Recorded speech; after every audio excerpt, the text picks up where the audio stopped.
예루살렘 상경기가 끝나고 이제 예루살렘으로 입성하시는 이야기가 펼쳐집니다.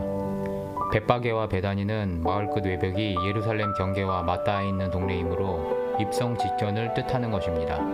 감람나무와 무화과와 관련된 지명으로 보아서 예수님은 그 사역의 열매, 즉 십자가를 거두러 들어가심에 대하여서 암시로 우리에게 보여주시려고 이곳으로 인도하시지 않았나 우리는 그렇게 생각할 수가 있습니다. 그리고 이곳에서 예수님은 제자들에게 아무도 타지 않은 나귀 새끼를 끌러오라라고 그렇게 명령을 하십니다. 나귀를 타고 행차한다라는 것은요, 구약 스가랴서 9장 9절에 있는 그 예언과 메시아적 왕의 신분을 드러내시는 것입니다. 우리가 오해하는 것과 달리요, 생각보다 발굽과 관련되어서 기동이 제한적인 그런 도로 조건 때문에요, 말은 사용하기가 쉽지 않았고 개체수도 그렇게 많지 않았습니다. 그래서 제한적인 군사 용도로만도 쓰기에도 모자랐습니다. 그래서 고대 이집트와 근동 지방에서는요, 왕의 행차는 나귀를 타고 이동하는 것 자체가 전통이었습니다.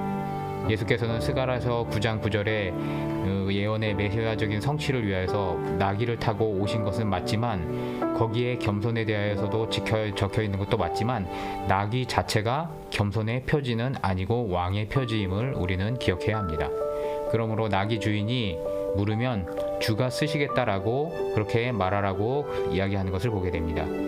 이것은 그 단어에 마법적인 효과가 있어서 반대하는 사람이 동의를 한다라는 그런 용법이라기보다는 당시 예수 그리스도의 유명세, 즉 백성들이 예수에 대한 기대가 한껏 고양되어 있는 상태라서 예수는 주이시며 즉 군사적 메시아라고 그렇게 사람들이 바로 떠올렸다라는 것입니다. 그래서 예수께서 쓰시겠다라고 하면 누구나 선뜻 영예로 생각하고 내어놓을 정도로 기대가 한껏 들끓었던 것을 보여주는 내용입니다. 그런데 그들의 기대는요, 군사적 메시아라는 헛된 기대였다라는 것에 대해서 우리는 주의해야 합니다. 믿음이 없었던 이들은요, 빌라도 앞에서 바라바를 놔줘라라고 바로 뒤바뀌는 것을 우리는 기억해야 합니다. 나귀를 타고 입성하시는데 백성들이 겉옷을 깔고 하늘에는 평화를 연호합니다. 그런데 특이하게 병행복문이었던 마가에서는요, 종려나무 가지를 흔들고 깔아드리는 내용이 나옵니다. 그런데 오늘 누가에서는 그 기록이 삭제되어 있는 것이 우리가 보게 됩니다. 거기에 대해서 많은 의문과 기록이 혹시 오염되지 않았나라는 그러한 의심을 하게 되는데요. 그러나 종려나무는요, 유대인에게만 의미 있는 것이 아닙니다.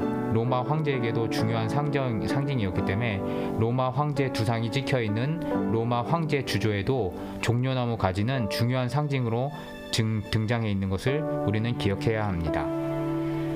이 당시 누가의 공동체는요, 티베리우스 황제와 그 아들 디도 장군에게 예루살렘이 멸망당하고 소아시아 지방으로 쫓겨나서 디아스포라로 흩어져 있는 상태였습니다.